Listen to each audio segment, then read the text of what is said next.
Hello, everyone. I'm Susan, a painter and the director of New Horizons, a refugee charity organization based in downtown Chicago. Today, I want to share a story about how jealousy within my own family led to betrayal and ultimately their downfall. The paintings looked breathtaking. My studio was bathed in the warm afternoon light, illuminating the vibrant canvases propped against the walls. "You've really outdone yourself this time," William said, wrapping his arms around my waist. His voice was soft but filled with pride. My fiancé had always been my biggest supporter, especially since I started combining my art with my charity work. "Thanks, babe," I replied, leaning into him. "I'm hoping these pieces will bring in good money at next month's fundraiser. The refuge housing project needs all the help it can get." "Speaking of the fundraiser," he began, his tone more serious, "your Aunt Lisa called earlier. She wants to know if she can handle the art auction section." I smiled at the mention of Aunt Lisa. After my mother passed away when I was 12, Lisa had stepped in as a mother figure. "That would be great. She's always been so supportive of my work." Before William could respond, the door to my studio swung open. "Hey there, superstar," my cousin Nancy's voice rang out, cutting through the calm.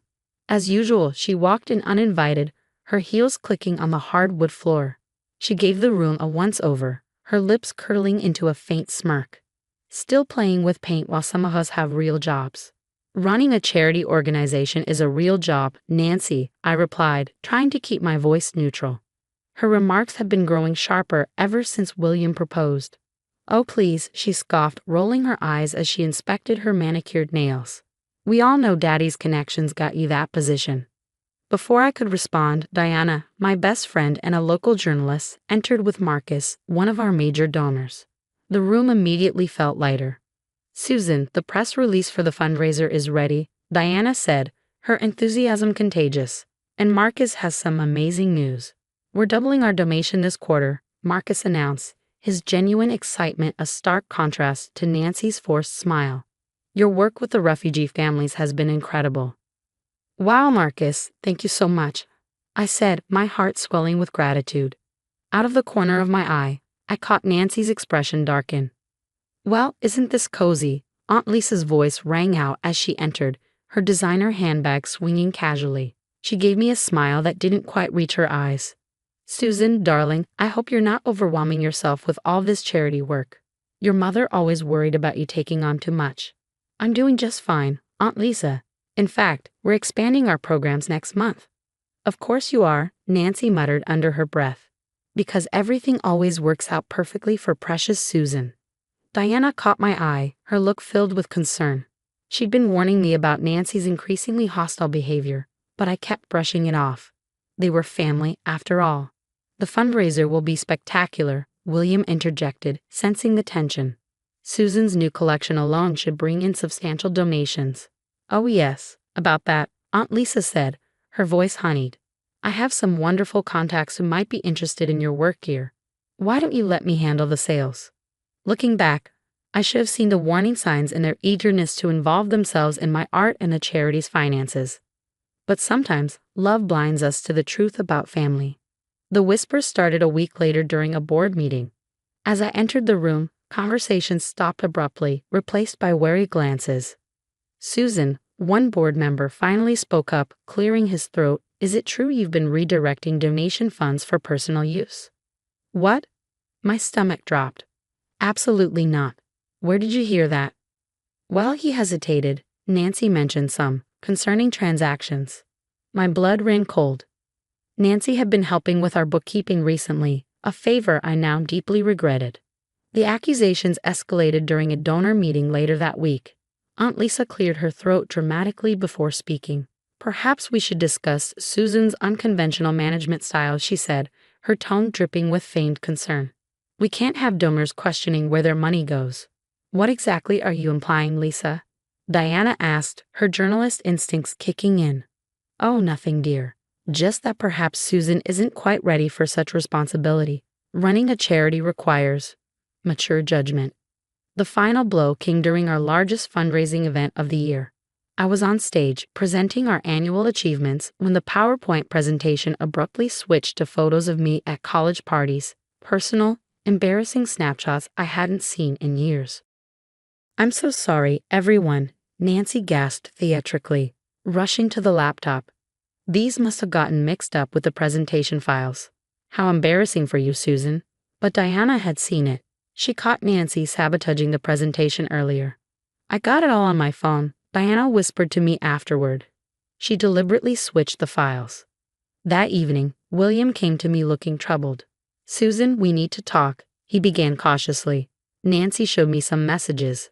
They're supposedly between you and Marcus. They're fake. I cut him off, my hands trembling. She's trying to destroy everything I've built. I know, William said, squeezing my hand reassuringly. I already spoke to Marcus. He showed me the real email threads. Nancy doctored everything. Later, as the last guest from the fundraiser left, Diana pulled me aside. I've been keeping records, she said, her tone low but firm. The rumors, the sabotage attempts, the fake evidence, all of it.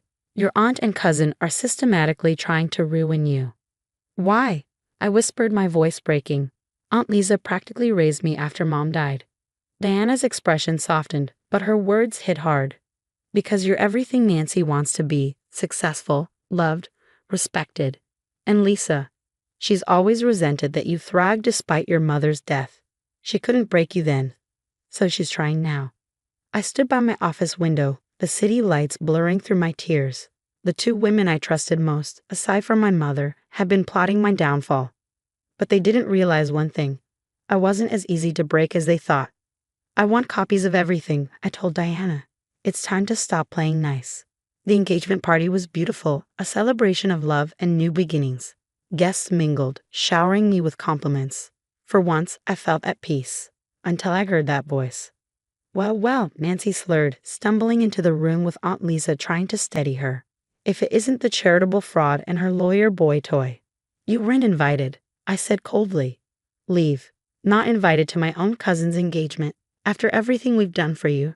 Nancy's voice rose hysterically, drawing the attention of the crowd. Everyone here thinks you're so perfect, don't they, Susan? That's enough, William said, stepping forward, but Nancy was on a roll. Did you all know she's been selling fake refugee stories to get your donations? And those paintings? Please, she couldn't even afford art school without my mother's help. As the room erupted in murmurs, Marcus discreetly approached me. Susan, I need to tell you something, he said gravely. Your aunt approached me last week. She suggested we bypass regulations with donations. She wanted me to funnel money through her personal accounts. My head was spinning when Diana burst through the door, her laptop in hand. Susan, you need to see this, she said urgently. She pulled up an online art auction site. There were my paintings, dozens of them, listed under Lisa's name, including pieces that had mysteriously disappeared from my studio. You can stealing my work, I said, turning to Lisa. Stealing is such an ugly word, dear, Lisa replied smoothly, her smile unfaltering. I was simply helping you reach a wider audience. After all, I've always been the one with the proper connections. Proper connections? Diana scoffed. You mean your black market art dealers? I got proof of every transaction. The room fell silent as Nancy, drunk and reckless, began to laugh.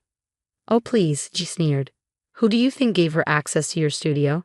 Little Miss Perfect Susan, always too trusting. Just like your dead mother. Something inside me snapped. Years of manipulation, gaslighting, and betrayal crystallized into perfect clarity. Get out, I said, my voice cold and unyielding. Both of you. Get out of my life. I'm done. You ungrateful little. Lisa began, but I cut her off. Ungrateful? I've spent years making excuses for your behavior, feeling obligated because you helped raise me. But now I see the truth. You never helped me. You used me. Every act of kindness was just another step in your manipulation. You'll regret this, Susan. Nancy spat, her face twisted with rage. Nobody walks away from family. You're not my family, not anymore. My real family is right here. People who support me, believe in me, and don't try to destroy me out of jealousy and greed. Security escorted them out as they screamed threats and accusations. I stood there shaking but resolute, surrounded by people who truly cared. I'm proud of you, William whispered, pulling me close. It's over now. But I knew it wasn't over. This was just the beginning of their downfall. 6 months later, my life had transformed. Diana's expose in the Chicago Tribune hit like a bombshell. prestigious charity directors exposed in major art theft ring. Your story is getting national attention, Susan. Diana beamed, showing me her phone. The art community is outraged. Turns out Lisa wasn't just stealing your work. She was part of a larger network of art thieves. The investigation revealed Lisa had been selling stolen artwork for years, using her refined tastes and social connections as cover. My paintings were just her latest venture. The IRS is particularly interested in her unreported income, William informed me over dinner. They're estimating hundreds of thousands in unpaid taxes. She's facing serious charges. Meanwhile, Nancy's attempts to seize control of my charity had spectacularly backfired. She'd approached our board members with doctored evidence of my misconduct. Diana's meticulous documentation left no room for doubt. Nancy's credibility was obliterated when I presented the board with proof of her sabotage. You should have seen her face, Marcus said, chuckling. She actually tried to claim she was working undercover to expose corruption. How did the board react? I asked, though I already knew the answer. They were disgusted, Marcus replied, especially when they saw the doctored financial records she tried to plant. She didn't realize we implemented blockchain tracking for all donations last year. The domino effect was spectacular. Nancy's employer quickly discovered her history of unethical behavior, including her attempts to frame me. They terminated her on the spot. Her reputation in Chicago's nonprofit sector crumbled overnight. Your cousin's been blacklisted from every major charity organization in the Midwest. Diana informed me later. Turns out people don't like hiring someone who tries to destroy humanitarian organizations for personal vengeance. Meanwhile, New Horizons thrived. The transparency and resilience we demonstrated in the face of attempted sabotage attracted unprecedented support. The refugee housing project is fully funded for the next 5 years, William announced proudly during our wedding rehearsal dinner. Your story inspired people, he continued. They want to support someone who stood up to corruption while staying true to their mission. My wedding day dawned on a perfect spring morning. The ceremony was everything my engagement party should have been, intimate, filled with genuine love and support. As Diana helped me with my veil, she leaned in with a mischievous grin. Did you hear about Lisa? No, what now? I asked, my curiosity piqued. She's facing 8 years for tax evasion and art theft. The judge was particularly appalled that she stole from her own niece's charity work. And Nancy? I couldn't resist asking. Living in Milwaukee with 3 roommates in a cramped studio apartment, Diana replied. Her father cut her off after the scandal tanked his business relationships. She's working retail now when she can keep a job. As we prepared to join the ceremony, Diana raised a toast. To Susan and William, she said warmly, and to real family, the ones we choose, who lift us up instead of tearing us down. My mother would have been proud, not just of my success, but of my strength in cutting off toxic people who masked their abuse as familial love. Today, New Horizons helps more refugees than ever. My art career is thriving, and I'm surrounded by genuine love and support. William extended his hand to me as the music began. Ready to dance, Mrs. Parker? More than ready, I replied with a radiant smile. Let's show them how real love wins.